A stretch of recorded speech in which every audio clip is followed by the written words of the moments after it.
Hi, this is Beth Cohn-Kramer, the founder of Divorce.ly, and I'm really glad that you're joining us today to learn about how to crash through the barriers that may be keeping you from love post-divorce.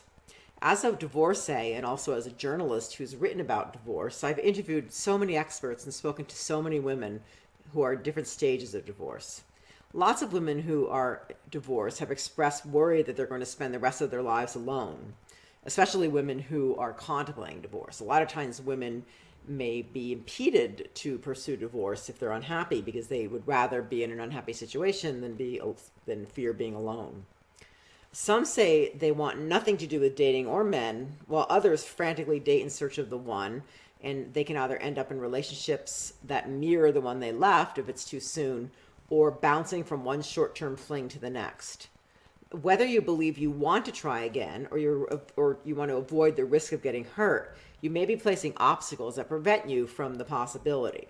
One quote that really resonated with me during my own healing process is by the poet Jalaluddin Rumi, who says, "Your task is not to seek for love, but merely to seek and find all the barriers within yourself that you have built against it." I think it's really important to look at that. And the reason why I came up with this webinar was after I contemplated and reflected about that quote. I think that a lot of us tend to just get really involved in online dating after divorce because we think that we're going to find a replacement, or we just think it's fun to date for lots of different reasons. There's an expectation. People are asking us, have you signed up for Tinder, or are you on Match or something like that? That's something that people will ask. And it's really important that you do the work beforehand so that if you do meet somebody, that you're ready to have a relationship. And we're going to talk about that a little later. I want to start, though, by talking about the fact that some of you may just have thrown up your hands altogether. And if you choose that you just don't want to be in a relationship because you truly do want to be alone, then I'm not trying to judge anybody. That's fine. And maybe it's temporary, maybe you think it's permanent. You really don't know the timeline going into it or how you feel about it. It may change. That may change. I think that while you're going through this process, there's a discovery process after divorce. So you're trying to figure out what happened in your marriage. You're trying to figure out a lot of different things about who you are, what you want. And when people jump in too quickly into a rebound relationship, it's not always the healthiest choice. But that said, it all has to do with your motivation. Like, why do you want to be alone? Why are you avoiding being in a relationship? If you choose to be alone, that's connected to reasons with your past, like your past relationship or other experiences you've had, then you may be choosing from an unhealthy place, especially if you think of it as a permanent solution. You may be choosing that based on one or more of the various barriers that women face in finding love after divorce. If you remember from taking sociology or psychology, love and companionship are two of the most powerful drivers of human needs and desires. And Abraham Maslow, in his hierarchy of needs, identified the need for love as a need just above things like food, shelter, clothing, and personal security. So it's a human condition. It's part of the human condition. And I don't mean to say that it's only about romantic relationships. I think we need human connection of any kind, and that putting that love into the universe and accepting love is something that paves the way for a romantic relationship. So today, basically, what we're going to be talking about are the 7 barriers to finding love after divorce that many women experience. We'll be talking about 5 specific barriers that may be holding you back, and why these barriers you are placing these barriers, the reasons why. We'll also talk about the 9 steps to crashing through those barriers to love. So what happens if you don't do this work and you just kind of continue along on your path and you don't do anything to change or to discover? Well, I talked a little bit about the fear of being alone. A lot of women kind of get stuck in this fear of being alone versus running in the opposite direction. So there's this kind of push-pull thing that goes on where there's this overwhelming need to not be alone. You want to replace your partner, but you also fear that a little bit because your mind is telling you maybe you're not ready. So those two things kind of compete against each other.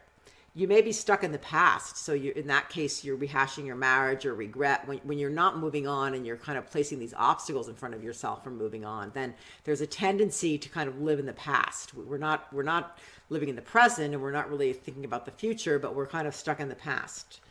You may be blaming yourself or your ex. It's very common to think that maybe you didn't do something right, if I had more date nights, or if I had looked sexier, or maybe you're blaming your ex, and that not letting go of that in forgiveness really it just doesn't allow you to move on. Your emotions can also play part of it. And I don't, you may be angry or bitter or frustrated. Maybe you're exasperated or lonely or afraid or sad. And it's very common to go through the spectrum of emotions. It certainly doesn't mean that you shouldn't address these emotions or feel them. You should really be facing in order to be healthy, you should be kind of facing these emotions without judging them, without thinking that they're bad necessarily, because you're going to go through the spectrum of emotions as it's part of life, really. It's not just part of divorce, but it's part of life. But the problem is when we don't face the emotions, then we kind of shove them down, and that can stop us from moving forward because we're not facing that. Maybe we have this idea or this notion that life isn't supposed to be fun. You may think, oh, that's kind of like a weird thing to say, but I've heard many women, especially mothers, think that, they're not really supposed to be happy. They're supposed to be like taking care of other people. So being happy isn't really part of the equation, which really isn't true. It's not a true thing to think, because, your children are going to model your behavior. And if you're not really like thinking that you count, then that's not really a healthy way to teach your children. A lot of women also have this false confidence of what other people think. And as a yogi, I can tell you a lot of times we say what people think of me is not my business. So it doesn't really matter when you're doing yoga what the person next to you is doing on their mat. You got to kind of take care of your own business. And that's the same case here. So, I remember hearing messages from people ranging from, you're never going to meet anybody because you're your age or whatever, and then also people saying that they would never want to be single, and then some people were just thinking that you should just like stay home with your kids all the time, and if your kids are going out when they're older, you just still stay home and wait for them to come home. So there's a lot of different messaging going around that people and media and articles telling you what you should be doing, but you really need to be trusting in your own instinct rather than relying on what other people say. And these barriers can also impact the other parts of your life. They impact your friendship, your career, your activities, things you do, your happiness. So it's not only about dating, it's about anything that we're talking about today can be applied to any of the wheelhouses in your life. Maybe you're afraid to take chances, and that's something that prevents you from moving forward. Or your life is on autopilot. You kind of get up in the morning, you make the kids breakfast, you make the kids lunch, you go to work, you get lunch at Panera or something, you come home from work, you maybe go to the gym, then you take care of you make dinner, then you help the kids with their homework. So your life is on this kind of autopilot, and you just don't, you're not going to move forward. And then when you're kind of delayed off that track of the autopilot, that's when you have regrets or you feel bad about your past, and you can feel lonely. A lot of these other feelings come up. So what happens if you do the work, if you follow this and you crash through those barriers? One of the things that will happen is that you'll have an authentic confidence from within, because you've gone through these steps and you've set some goals and you've made some changes. You've reflected on yourself, and that's really how you develop confidence. Confidence doesn't come from what other people think of you. That's not confidence. And remember, if you're a parent or you had children or you worked around children, you might remember, probably like 10 years ago when kids were playing soccer and everybody got a trophy. There was this kind of like debate about that, whether that was helping kids at all. And it really did not develop authentic confidence in kids, because you were just handing them something they didn't work for. And that's not how we develop our authentic confidence. You're going to be able to move from this overarching fear of like anger and disappointment and fear to one of hope and happiness. That isn't to say that you're not going to face these other emotions from time to time, because nobody's happy all the time. That's not a realistic goal. However, you're not going to spend all your time in anger or disappointment. You're going to be able to forgive yourself and your ex so you can move on. And forgiveness is really, they don't really get the idea behind forgiveness. Forgiveness is not about letting somebody off the hook. It's really about you being able to just let this stuff go and move on. And it's so powerful. When I've worked with therapists before, That's something that was so powerful, I thought, and we'll talk about how to do that. But it's very powerful to not allow this stuff, these issues from our past and people that hurt us in the past to have this grasp over us. So if you do this process, you go through this process, that's something that will happen. You'll be able to forgive yourself and your ex. You'll be trusting in yourself and others, which is important. You'll really be seeking adventure and fun. You won't be feeling guilt for wanting to have a life that you enjoy. You'll be living your authentic life in all areas, and you'll be connecting with others who support you. And that's that's important also, because a lot of times we surround ourselves with people who are negative or who just don't want us to move forward, and that's not healthy. It won't help you to move forward. If you're open to it, maybe you'll find love in a romantic and new improved relationship and partnership. It won't be the same as the one you left. It will be something that's better. And if you choose to stay single for healthy reasons, not the fear of failure, so you can be single. And I really want to stress that as a single woman, you shouldn't. It's not a good idea to really put your life on hold, like you're in the airport waiting room or something. Like you have to embrace your life and to enjoy your life, and that's really how you'll attract a healthy partner. If you're complete and you're living your full life, that's how you'll have a better partner than you would if you're looking for somebody to fill you, to fulfill you or make you complete. So what are these 8 barriers that women place in front and maybe obstacles to love? One of them is our fear. We're afraid. We're terrified. It's very scary to put yourself out there and face possible rejection, and we don't know what's going to happen. We don't know what the outcome will be. We have to meet new people. If you're an introvert, that could be very discomforting for you. We also have limiting beliefs. We tell ourselves certain things. We tell ourselves, well, Jane said that her cousin couldn't meet any guy, and she was on every dating site. Or a lot of people say that if you're over 40, you can't meet anybody, so why would you get divorced? Things like that. And those are limiting beliefs. And what happens with limiting beliefs is that we have those voices in our head. We believe these things. We've accepted these things as our own narrative, even if it's false.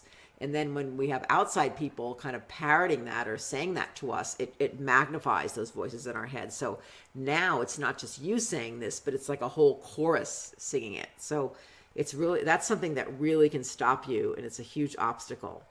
Maybe it's avoidance. Maybe you just want to avoid all of this and you just don't want to deal with it. You want to kind of bury your head under the covers and watch Netflix with a carton of ice cream. And that's something that could be a barrier. Maybe you feel guilt. I think a lot of women, especially mothers, feel guilt because they're guilty. They feel guilt that they got divorced and, they broke the home up or whatever. And they feel guilt for wanting to be happy or for dating. There's a lot of guilt that goes on with women. Maybe you're defensive. You're putting out an air of defensiveness. And that has to do with our triggers and our conflict style.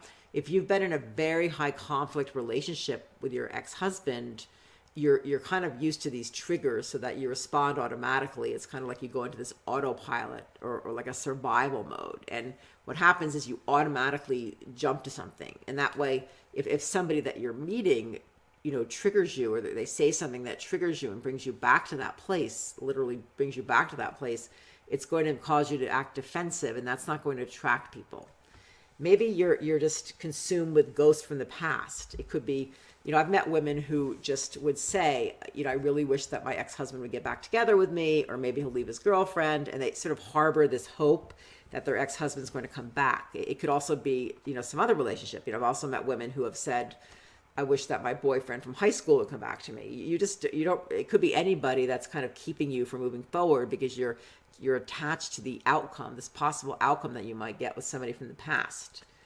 Also, anxiety. Anxiety fuels a lot of these barriers. We're anxious. We don't know what the outcome is. So when we're kind of like worried about the future and we don't know what the outcome is, that can really, provoke anxiety in people. We also maybe we're putting out that we're needy, and that's really common because I think that when we take this perspective that we aren't complete when we're alone, or that we need to be with somebody to be complete, then we put that out front and center that we're needy, that we need somebody, and that's not really going to attract. So why do we place these barriers? What are the reasons why we have these barriers? One of them is insecurity. if you left a relationship where your husband was putting you down all the time, or even if your husband was having an affair and left you for somebody else, or he, just didn't want to be married to you anymore, there's also so many variables in the air. You don't really know where your life is going, and all of that can lead to insecurity, which kind of provokes us to tap into these limiting beliefs and different things that we experience that are obstacles to love. Maybe we have a lack of self-worth. We don't really know our worth anymore. We don't know who we are. We just don't really know what our role is. We were somebody's wife and now we're not. I've spoken to women who were married to celebrities or maybe CEOs and people like that, and they just feel really unsettled because that was really part of their identity. And even if it's just your identity, no matter who you were married to, that was part of your identity. You were a wife and you were a mother, and now, you're not somebody's wife anymore, and you're also maybe like a part-time mother because you're a mother all the time, but like now there's like a week when kids aren't with you, so that's not really the defining part of you. And nor should it be, really. You should have a full, complete version of yourself and vision of yourself. So that's something that women struggle with after divorce, especially. You're in transition. And I think in any transitional period, there is a tendency to have a lack of self-worth. You're also hearing messaging from people about like maybe you're not thin enough, or maybe it's coming from you. I'm not thin enough. My arms aren't good. My stomach's not flat. I just don't want anyone to see me naked. And I've heard women say stuff like that. And that's a reason why they put up barriers. Maybe you have a fear of rejection or abandonment, which are kind of like flip sides of the same coin. You're afraid of being rejected because it brings you back to when Susie didn't invite you to her sleepover party, or nobody wants to be rejected, or you're afraid of being abandoned. So you're afraid of getting involved with somebody or being in a relationship or having an expectation, and then that person not really responding to you in the way that you want and abandoning you. Maybe you have a lack of trust. Your husband may have been having affairs, or you just you didn't trust your husband, and now you have to kind of carry that forward, and you're not really sure who you can trust.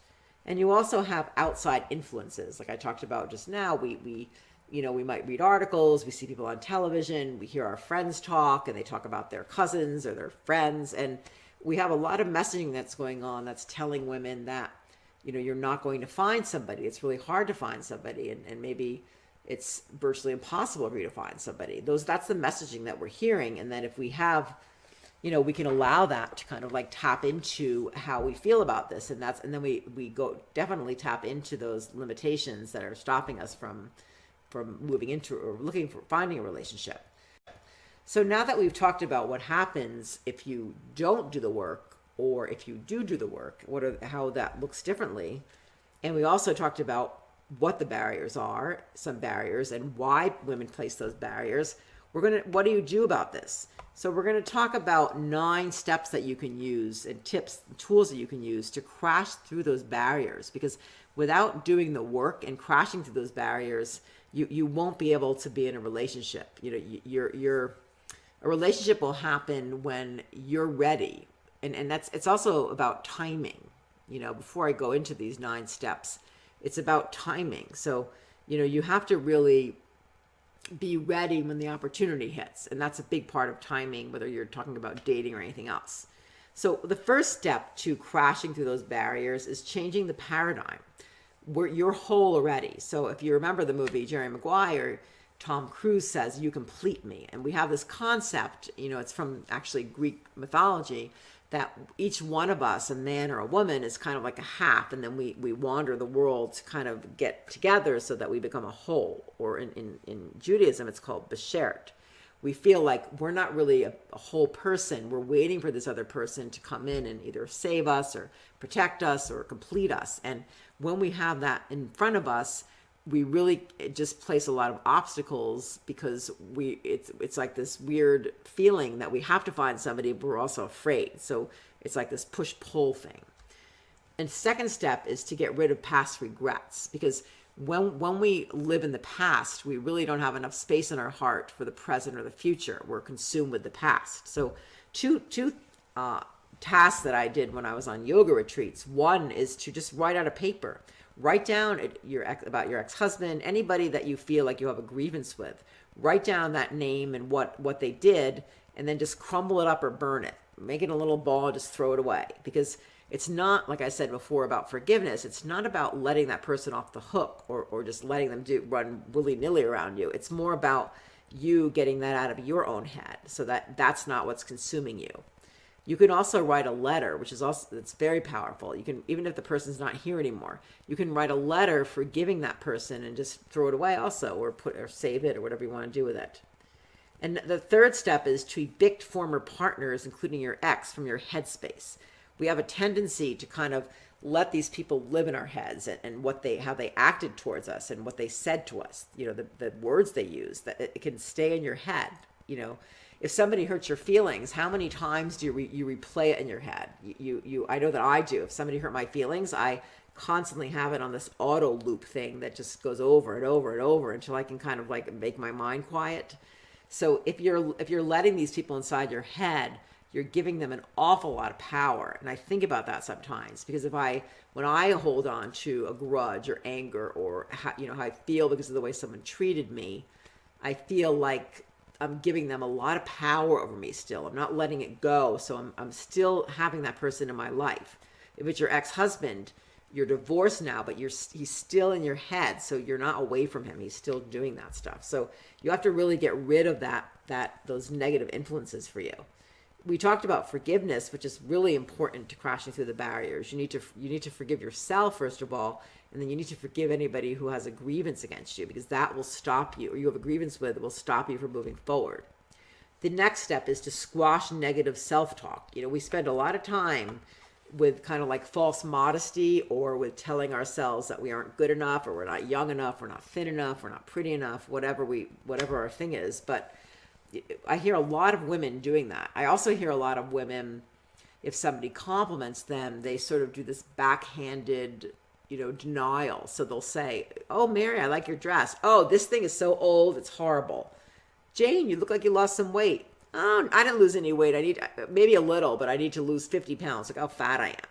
I've actually heard women say things like this. And, some of it is from insecurity, but some of it is from wanting other people's approval. So I have a friend, I know people who do that, and then they kind of want the other person, they want to say, "Oh, no, I look horrible, I'm old." And they want the other person really to say, "You look beautiful." So it's a way for them to get attention. And it's not a good healthy strategy. It's something that you should try to avoid. Another thing that you can do is to live in the moment. Stay right now, be present, live in the moment. And don't worry about the past. Don't rehash the past over and over again. And also, don't be so focused on the future that you can't stay in the moment. Another step is to set and reach micro and macro goals. And that's such an important step in, revisiting your self-esteem, feeling better about yourself. You have to set these little goals, and along the way, celebrate your victories. If you were, wanting to lose 20 pounds, let's say, and you just waited till the end to celebrate that, or you just were very focused on the scale from day to day, you would see that the scale moves up and down. It's, it has a lot of different variables. It's not going to go in a straight continuum. And that's why people feel bad. They feel like they're failures, and they don't want to move on. They don't want to take risks because they feel like they're failures. If you could switch this really, turn it on its head, so that you're not doing that. Instead, you're saying, well, this week I'm going to drink more water. Next week, I'm going to walk up the stairs. And then the week after, I'm going to go to the gym more often. If you set these and celebrate these little macro goals and micro goals, and then you celebrate the bigger picture goals, it's kind of like when you're, using MapQuest, and it takes you step by step to get somewhere.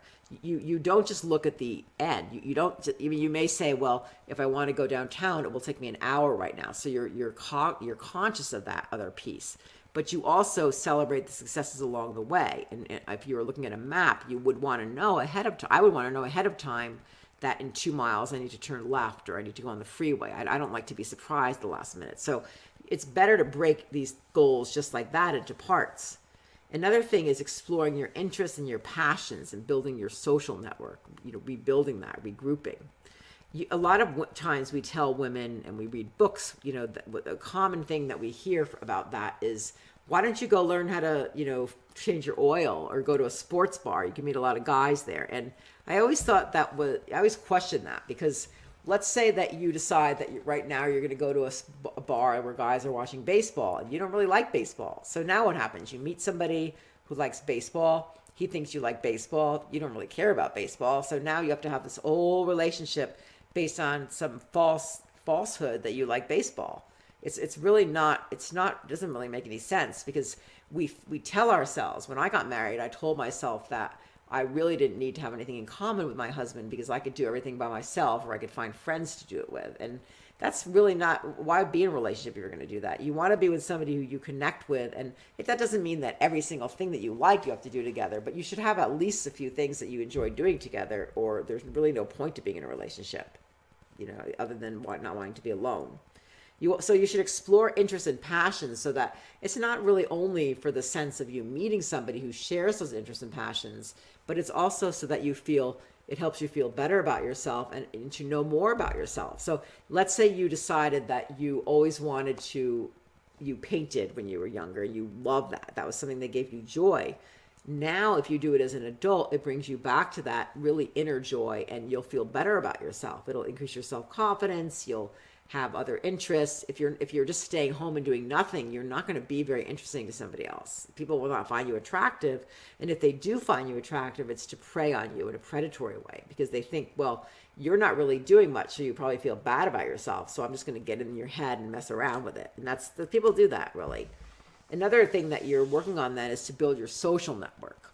When you're going through divorce and you're a parent, you're going to have these moments, these weekends or nights where you don't have your kids, and you're so used to being focused on your kids, and all of a sudden now there's no more kids. So it's really hard to do that. Or you may be finding that everybody's married. Some married couples aren't going to embrace you. It's just the reality of it. When I was getting divorced, I knew certain people who just really didn't want me to hang around them anymore, because they were worried that I would bring a negative energy for being divorced, or maybe they thought that, who knows what they thought really, but there are a lot of reasons why divorced women especially are maybe excluded from couples events. Maybe your husband had some friends that were unique to your husband, but they're really not your friends, separate from that. So they may go with your husband, and also just by nature of the way people's lives are. So if now it's July 4th and your friends are all married and they're with their kids and you're by yourself, a lot of people aren't going to invite you over to your barbecue. So you got to find people that are in your situation, so that and make new friends, so that you can hang out with them, so that you're not alone all the time. So that's one way that you can crash through those barriers. So those are the steps and the actions that you can take to break through those barriers to love that so many women experience after divorce. If you've enjoyed this training and you found it helpful, I'm going to share with you another way that you can get additional trainings for free. If you've enjoyed this training today and found it valuable, I want to share with you 3 additional trainings I've put together. The first training is called Busting Free of the Divorce Mentality, and it's a guide to practicing mindfulness to free your mind, and that's going to allow you to move forward to get the happy new life you deserve. I wrote this ebook to show you how a mindfulness practice will prevent your brain from allowing the past to really dictate your present and your future. You'll learn 4 key steps to disconnect from the painful past so you can heal from your divorce, and that is what's going to allow you to move forward. The second training is related to that. In the video presentation and training, it's called An Hour a Day Keeps the Past Away. It's going to show you how to learn from your marriage without destroying your future. Whenever we have a challenge in life, it's important to look at it and keep it in perspective, so that we don't repeat the same mistakes, but with balance, so that we don't let it overshadow our present. This video is going to show you how to limit your connection with that past, with those past narratives and beliefs that are keeping you from moving forward, which are some of the obstacles we talked about before. We're going to talk about how you can stop overanalyzing the past. When we nitpick everything about the past based on existing narratives, things that we tell ourselves or other people are telling us. And that's really what stops us from being happy or achieving success in love after a divorce. What can you do to change the way you communicate and how you have conflict with your ex-husband? If you have children especially, you're still going to be engaging with your ex-husband. And if you go back to those patterns you established during your marriage, it's going to cause a lot of stress. And that's going to be an ongoing thing in your life unless you change that, the way that looks. Why do we rely on these narratives from our marriage and even our childhood? Is it possible to learn from the past without allowing it to just control our present or our future? We'll talk about 12 steps that you can take that will quiet your mind, that will make your mind quiet so that you're free of the past And that's what's going to allow you to embrace love, purpose, and meaning after your divorce. And the third training I'm going to give you is my signature Dating Without a GPS. That's going to completely change the way you look at dating so that it's not some chore that you have to undergo, but something that's fun and can be an adventure. What's the one overreaching idea of dating without a GPS that will change the way you see dating? Is it okay to want to be alone after your divorce? Is it normal? Is it healthy? I'm going to share a 4-point checklist so you can see if you're ready to date even. How to use dating as a tool for discovery about yourself and about others and about relationships. The 12 steps that you can take that are going to completely change the way you successfully date after divorce. The most important rule about timing. How to handle things like rejection and ghosting. Why getting your sexy on is absolutely essential to dating after divorce. And it's not what you think. It's not about, showing up in a G-string or 10-inch heels. I'd like to offer all of this to you, all 3 of these bonuses, for free. Why? Well, it's a blatant bribe to try my new coaching and mentoring program that's called Divorce.ly Inner Circle. When your divorce is over, you lose all your support. For the months or maybe even years that you've been going through your divorce, you've had an attorney, maybe you've had a financial consultant, you've had a lot of other people on your team. But now that your divorce is over, you're on your own. At the same time, you have your life is like a blank canvas in front of you. You get to decide what you want, for the rest of your life. But you don't really have a clear plan or a clear path. There's no guidance for you. There's no safety net. But that's where we come in. We're your guide and your advisor through the rest of your life. The place where we'll help you figure out what your path is. We'll put you on that path and we'll guide you through your journey.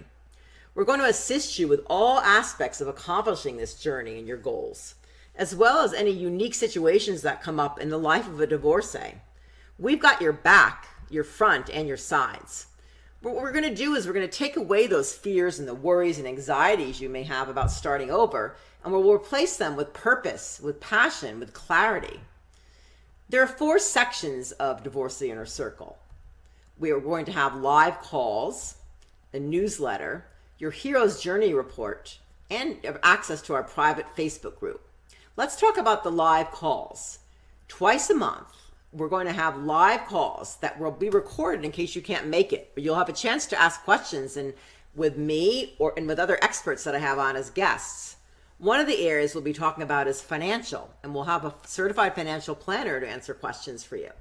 You'll be getting help with things like personal finances and budgeting, investments and financial planning, Social Security. We're going to also talk about relationships. We'll talk about how to untangle those knotty problems that you have with your ex-spouse, dating again, making new friends and expanding your social network, as well as dealing with your old friends. We'll also discuss personal challenges. You'll have a chance to ask questions and to talk to myself and the other people that are on the call, as well as experts that we have on. We'll talk about overcoming any kind of personal challenge you have, whether it's internal or external, that may be stopping your ability to achieve your goals and to move on in your life. We'll resolve any kind of life scenario that gets in your way. Anything you need, we'll do it together, live every other week. That's not all you'll get, though. Every month, you're also going to get a package with secret documents. And included in that package is something that we call your hero's journey. What that is a detailed roadmap that takes you out of this abyss, this place where you feel like your life is over after your divorce. And it guides you into a life that's filled with purpose and meaning, growth, significance, and success. It's kind of like your blueprint and your guide for the most incredible journey of your life. And it drives you to achieve things that you really didn't even think were possible, just beyond your dreams, while transforming you into a warrior woman in the process. You're going to learn certain traits and habits, principles, and experiences, as well as the wisdom and self-confidence to get and accomplish anything that you want in life. Divorce is not an end. It may be the end of your marriage or your relationship, but it also gives you a unique opportunity to build the life that you want if you take that chance. But rebuilding your life is a journey, And you can be the hero of that journey and that adventure. You can experience success and growth and happiness beyond what you thought was possible. I've spoken to so many women who are divorced who seem to get stuck in this pattern, this past of the past, where they think that their life is over because they're divorced, or, they've made some bad choices in their life, choices that they weren't happy with, and that their life is pretty much done. And that's really not the case. So we're going to help you to move forward in that journey.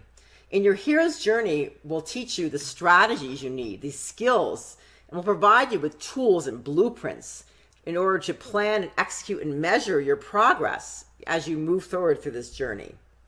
Some of the topics we're going to cover are human motivations. What drives people and why? How can you discover your purpose? What's your purpose in life? We all have a purpose. How to craft your purpose statement so you'll know exactly what it is, and you'll be able to use it as your life's compass to guide you. How to choose a mission that's based on that purpose and to embark on the journey in order to accomplish it. What are your true life assets? And your bank account or your finances really are the least important of those. How to nurture those assets and grow them so that you can align those with your purpose. What vision is and how to craft a big and compelling one. And the 4 areas of your life you need to create one in order to achieve a full and successful life's journey. How to choose and set proper milestone goals so that you can use them as guideposts and benchmarks to track your progress along the way. The right way to take action on your life's vision and towards your practical, well-defined goals. You'll learn the philosophical and practical approach behind what you should do and what you shouldn't do, what you should do yourself and what you should outsource. And of the things you should do, how to apply the Pareto principle to only do what you love the most and will get the most bang for your buck. You'll also determine your measure for success and setting up systems and habits to track that success. When we have a plan, we have to break it down into chunks and we have to look at it along the way. It's like if you were on a diet, you'd want to check in every couple months or every couple weeks to figure out what you're doing and what you need to change. It's the same thing with your success tracking. Now, each one of these areas is a world unto itself, but we're going to break it down in simple to follow, manageable chunks. And we'll be coaching you through this whole process. As they say on TV, that's not all. You're also going to get a newsletter every month of all the strategies and the knowledge that I've acquired as a divorcee and as a journalist. I've interviewed dozens of experts on all kinds of issues that have to do with divorce and your life after divorce. And I've also addressed a lot of issues that uniquely confront divorced women. These are the exact same strategies and information that I use to take myself out of the wilderness of divorce, to move myself along the path of growth and happiness, independence, and empowerment. Some of the topics that we'll talk about include personal finance for divorcees, such as financial literacy, retirement planning, investing and budgeting, buying a home, credit and credit score protection. We're going to talk about career and also entrepreneurship for divorcees. How do you get back in the job market if you've been home with your kids? Finding where your passion meets your skill set in the marketplace, because those are really important to look at when you're considering your career or a business after divorce. Starting your own business, dealing with rejection during the job search, networking, how to network, and how to have work-life balance for divorced moms. We'll talk about relationships. Are you ready to date? Online dating, how to write a winning profile, kids and dating, balancing your children with dating, extending your social network, not just dates, but friends, cleaning house, how to get rid of dream killers and critics and negative Nancys, how to deal with your ex-laws or your couple friends and other extended family, the ins and outs of co-parenting, dealing with a difficult ex when you really don't want to, blended families, remarriage, and the stepmom. We'll talk about self-care for divorcees. When I was going through my divorce and even after my divorce, I found that self-care was something that was absolutely essential to move my life forward. We tend to think, as women, especially if we're parents and mothers, that we have to put everybody else's needs ahead of our own. But I like to think of it as when we go on a plane and they tell us to, use, when the oxygen mask comes out, we have to put it on ourselves first before we can take care of other people. It's the same thing with self-care. If we're not taking care of ourselves, we're really not of use for anybody else. One of the parts of self-care that was essential to my own healing process was exercise. And It's not just about how your body looks. It's an empowering thing. Setting goals through exercise is empowering, and it gives you the strength and empowerment to move on and to feel confident about yourself. How meditation and mindfulness can help you with stress. Why self-care is actually selfless. It's not selfish. What to do. How do you fill your time when your kids are now with your ex for the weekend, or maybe they're on vacation with your ex, or the times when they're with your ex during the week? How what you eat impacts your mood. Lifestyle for divorcees. We'll talk about why alone doesn't really have to mean loneliness. You can be alone and not be lonely, and you can be in a relationship and be lonely. Holidays and new traditions. What kind of new traditions can you set up with your kids so that you feel like you're still a family? Style tips for transformation. You have a new opportunity to be a new person, to be the new you. What are you going to do to establish that for work and personal reasons? How to personalize your new space. Table for One, Adventures of a Single Woman. And how to turn divorce into a transformation. How to create meaning, manifest meaning from your divorce. Throughout this whole process, the newsletter and through the calls, we're going to be returning regularly to themes and principles that are really essential for you to move forward and to rebuild your life so that you have a successful, fulfilling life. Some of the themes that I've established through my various programs that I've come up with include boundaries, how to establish and maintain your space and limits. A lot of times when we feel angry, it's because somebody's trampling over our boundaries. That may be what happened during our marriage or with other people in our past, with our parents and our colleagues or friends. How do you establish that space and set those boundaries? Self-awareness, getting reacquainted with who you were before you got married and who you are now, your conflict style and your triggers. Wise mind. How can you feel your emotions, which is absolutely important, but without judging them, without judgment? And how to avoid making your decisions just solely based on your emotions, whether it's fear or avoiding conflict or, anger or revenge. How to deal with the difficult ex, healing from narcissism and abuse. Finally, as a member, you'll gain immediate access to our private Facebook group. This is the Membership Nerve Center. It's where we'll interact with you on a daily, ongoing basis. We'll post important news and updates, as well as resources and recordings to help you with this program. But most importantly, it's where you can interact with your fellow members and people who are in the same boat as you are. We don't have all the answers. We don't profess to have all the answers, and we haven't experienced every single situation that women may be in after divorce. But chances are you'll find other members who have. This private group is going to give you a chance to make new friends from all over and to learn from them and share their knowledge and experiences. You can share your knowledge also. One of the most valuable tools I've found in learning about yourself and being able to move forward is helping other people and guiding other people through that process. And that's exactly what will happen in our private Facebook group. Remember, divorce is not just an event in your life. It's not something where you go to your lawyer's office and somebody files papers and then you move through this process, this continuum, and then one day you sign the papers and it's all over. It's really a lifestyle that you'll carry with you for the rest of your life. It's this chance to create meaning from your past and to learn from your past while moving forward, and the tools and skills you can get in the process. There's no better way to prepare for that, to live out that lifestyle, than with the support, advice, knowledge, and strategies that you'll get in Divorce.ly Inner Circle. Guaranteed. You're not going to find this compilation of information anywhere else. It's not that the information, each part is necessarily unique, but it's the way it's overarching and unifying throughout that makes it really special. You're probably wondering about the cost. As a member, you're going to get everything. You'll get the live video conferences, you'll get the Hero's Journey Guide, you'll get our Divorce.ly Inner Circle newsletter, and you'll have access to our private Facebook group for just $197 a month. There's no contract and you can cancel anytime. And you'll never have to pay for the training. You'll get to keep all the trainings for free. You'll get bonus 1, Busting Free of the Divorce Mentality. Bonus 2, An Hour a Day Keeps the Past Away.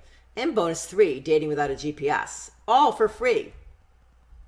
Bonus 1 is worth $47. Bonus 2, $97. And bonus 3 is valued at $297. You'll get all that training for free. So if you're still not sure that you're ready to sign up, you may be thinking, how do I know this is going to work for me? To me, that means two distinct possibilities. It means either that you don't trust me and you're not really sure about this whole process, which means that I didn't really do my job and I didn't really explain well enough how this will impact your life. And in that case, I want you to wait to sign up. The other side is that maybe you have self-doubt. It's not unusual at all to doubt yourself at any time during the divorce process or even after. Maybe your ex-husband was really critical of you. Your life right now is at a standstill. You aren't really sure what the next step is or which way you're going to go. Maybe, like a lot of women, you feel like you failed at your marriage, that you didn't do a good enough job at staying married or being in your relationship, which a lot of women feel. A lot of women have those doubts, after a divorce.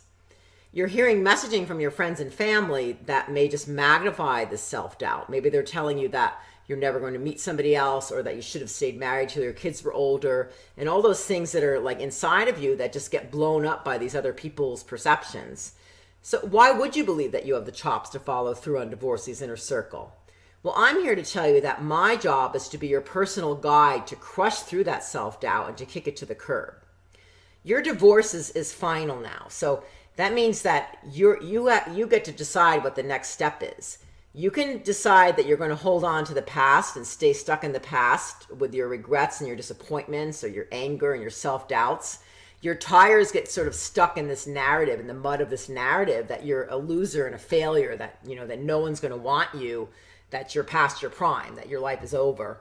Or you can hold your head high, you can manifest meaning from your past, and you can disconnect with that narrative using our big bag of skills and tools so that you're propelled to a life filled with purpose, meaning, and joy. The choice is yours. I get self-doubt because I've been there.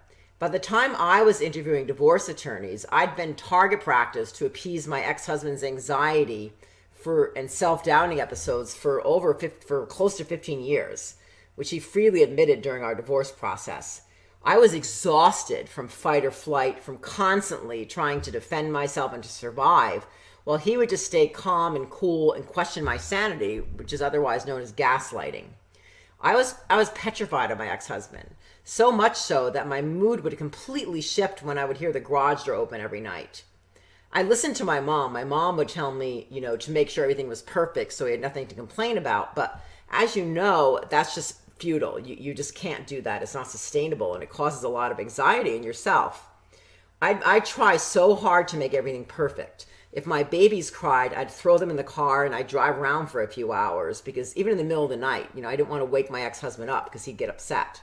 I would take my kids to McDonald's indoor playground as soon as they woke up on the weekends, because I just didn't want to disturb my husband. He would tell me that he didn't want to be bothered by kids crying. So I was kind of like a captive. So that by the time I got to divorce, or I had done the work to make myself feel better about myself and to know that this wasn't a healthy environment for me or my kids, I had absolutely no confidence that I could withstand any sort of conflict in the courtroom. The idea of standing before a judge with my ex-husband and some attorneys was absolutely terrifying to me. I knew in the back of my mind, I would just replay the scene in my head that he could manipulate the judge and make him seem irrational. He could kind of just make the judge wrap him around his finger, and then I would seem irrational, and he'd push my buttons so that I would get upset, and he knew what triggers to hit, while he stayed calm and collected. And I just knew that I could not handle that. In my mind, I just did not have confidence that I could handle that. So I ended up choosing this attorney who seemed really nice and that she was going to hold my hand. And I also chose a process that didn't really serve me. I allowed my ex-husband and his attorney really to take control of everything. So we would sit in this conference room, the four of us, the two attorneys and my ex-husband and I just kind of like accepted whatever his attorney and he said. We didn't have to go to court, which I guess was a positive, and it took less time. It wasn't like a really protracted process. It was only, I think we did everything like in 5 or 6 weeks. And from time to time, I would realize that there was something that he'd bring up in his proposal that just didn't seem right to me, or that it would just seem really punitive to me, that it was punishing me. But at the end of the day, I agreed to financial points, especially, that would leave me struggling for years to recover. what happened, when I got through this process and I was reflecting on it and I really was aware of this mess that I was left in, I allowed my fears and this narrative of the past, projecting what I thought would happen during my divorce, to overrule my life and the choices I made during my divorce. I knew, and deep down inside, I knew I could feel something was wrong, and I knew that these things weren't right, that I shouldn't have agreed to these things. But I didn't think that I could handle it. And I just was so anxious to get out, to be done with this process, that I really didn't do my my due diligence. So it took me a long time to dig out from this, what seemed like this big hole. Like I would never be able to get out of it. I felt lonely and scared. And, there were times when I would just end up like at a heap on the bathroom floor. I wasn't really sure how I was going to turn my life around, or even if I deserved to turn my life around. The one thing, though, that kept me going were my kids, my two beautiful daughters. I knew that I had to pull myself out of this anxiety and sadness. And I also knew that I had to create some kind of meaning from this experience. It's a very big part of my life's philosophy that when I go through challenges, I don't want it to be something that just leaves me there, but I want to be able to move forward and to create some kind of meaning from it. At the same time, I really didn't want this to be my story. As a writer, people, that were close to me or that knew my story would often say to me, why don't you write a book about this, or write a book about this sort of situation? And I just really didn't want it. It wasn't that I that I was ashamed of what had happened or that I was embarrassed, but I just really wanted to be able to move forward in what I thought was a positive way and not kind of stay bogged down in that past. I also knew that I was really grateful to have a second chance. For much of my life, writing's been a really big part of my existence. It just, a lot of us have one thing or another that's just a big part of our everyday, something that we can't imagine not doing. But at the same time, I had stopped writing during my marriage. I really didn't write at all during my marriage. Once in a while, I'd write a press release for the school or a nonprofit or something, but I really wasn't doing any writing. Towards the end of my marriage, when I really had gone through this process with therapy and self-discovery and reflecting and just really making some hard choices about where I wanted my life to go, I started a blog, and I was getting a lot of attention from my work. People were responding to my work. One personal goal that I had set aside when I got married was to be a food writer. I'd always been really passionate about restaurants, and I'd even flown to Los Angeles for a weekend course in food writing before I moved here. I was living in New Jersey and New York, and probably like a few years before I moved here, I flew out to LA specifically to take a course at UCLA in food writing. Shortly after my divorce was final, I started to cover real estate for a national website, and that led to me writing a real estate column for a Los Angeles online magazine. The editor of that magazine asked me to do a restaurant review, and that led to an entire new career as a food writer. So that, I was able to reconnect with my life goal, which was amazing to me. 6 years later, I'm really part of the LA food scene. I work with publicists and chefs and restaurateurs some of whom I'd idolized for years, like they were my idols. My professional and social life includes many colleagues from the food world, including other writers. Another goal that I had, after my divorce was to write for Huffington Post. And in short time, I started covering issues that were surrounding divorce. I took a leap and I started contacting all these different experts in divorce and personal growth around the country. And I started interviewing them to feature in my articles, to feature their thoughts about different topics. What I learned from those experts, plus my own experience with personal growth, is what formed the basis of Divorce.ly and Divorcee's Inner Circle. Had I not been able to move past those fears and the limiting beliefs that I held from my marriage and my divorce, I'd probably still be on a ball on my bathroom floor, feeling like my life was over and I really just didn't deserve to be happy. But I made this conscious choice to manifest meaning from these challenges that I had confronted during my marriage and during my divorce. I could have let my divorce drag out the rest of my life, but I chose to proactively create programs to help women just like you. That evolution has been a game changer for me. I've learned so much about myself through the process, and I'm so excited to share what I've learned with you. I think we all have a choice after divorce and any challenge really in life. When we face these challenges, we can remain mired in the past. We can just stay stuck in the past, and we can blame our past for everything, whether it's our marriage or a divorce or, our relationship with our parents. We can blame that for everything, and we can play this victim card. We all have met women and men who just stay stuck in this victim role and they don't want to move forward. Or we can choose to create the life that's far beyond what we even dreamed of. I never would have believed I could be so fulfilled and happy as I am today. I've created a life filled with meaning and purpose. I have wonderful supportive friends, many of whom I met after my divorce, and I've reconnected with people from my past. I hear from so many women who tell me that my life has truly made an impact on their healing process. I'm really grateful that I chose to take what I learned through my journey to offer Divorce.ly Inner Circle, because I feel passionate about changing the face of divorce and to help women proceed to the life we all deserve. I want divorce to be looked at as a chance that you have to create the life you deserve, that you don't have to stay stuck in the past, and your past choices don't have to define your future or your present. So I hope that you'll join all of us on this remarkable journey by signing up for Divorce.ly Inner Circle, and I really cannot wait to see what every one of you accomplishes.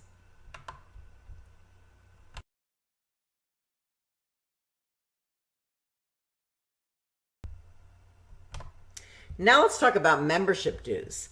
Like I said, it's just $197 a month. Not prohibitively expensive, but enough to keep away time wasters and those who really aren't serious about personal growth and development. The truth is, if you're the right person, this membership should be looked at as more of an investment than a cost. Why? Because it will pay you. Remember, this membership is about getting clear about what you want in life and actually getting it. More money, better health, more happiness, better relationships, a life filled with more purpose and meaning, all uniquely from the perspective of a divorcee. This is about your future, a future filled with clarity, purpose, and meaning. You've got nothing to lose and everything to gain. Also, for the first 20 people who sign up today, you'll get my barrier crashing consultation session for free. If you haven't enrolled yet, I really want to talk to you because as great as this offer is, I understand it may not be right for everybody. I really want to make sure it's right for you before you enroll today. So let's talk a little bit about the pros and the cons. Well, on the pro side, you have this proven methodology that will transform your life, and it's going to help you act confidently as your authentic self. You'll be able to identify and pursue your true passion and purpose. You'll handle and silence all the naysayers in your life, both in your mind when you tell yourself things and also the people around you. You'll discover the most stress-free and productive ways to co-parent and to deal with your ex. You'll overcome pernicious and destructive self-doubt. You don't have to have any background. You can be at any stage or time after your divorce. It's never too early or too late to start. And you'll get lots of personal help from me. Lots of access to a variety of other experts in all different areas, and a community of people in the same boat to connect with and to share stories, experiences, and lessons to support each other. So what are the cons? What are the things that may be keeping you from doing this? Well, it's not the cheapest thing in the world.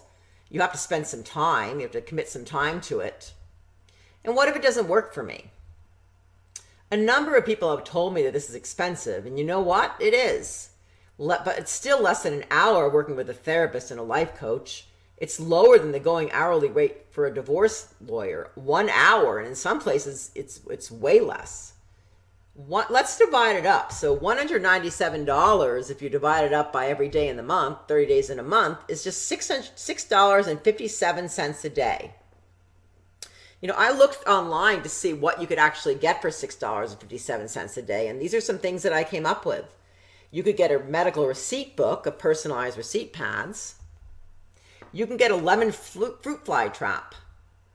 Or you can get a McCall's pattern for baby dresses and bumpers.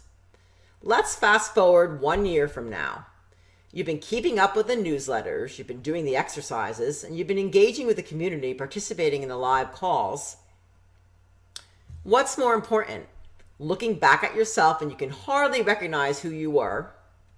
Your friends and family hardly recognize you as you brim and radiate with confidence, clarity, and a sense of purpose.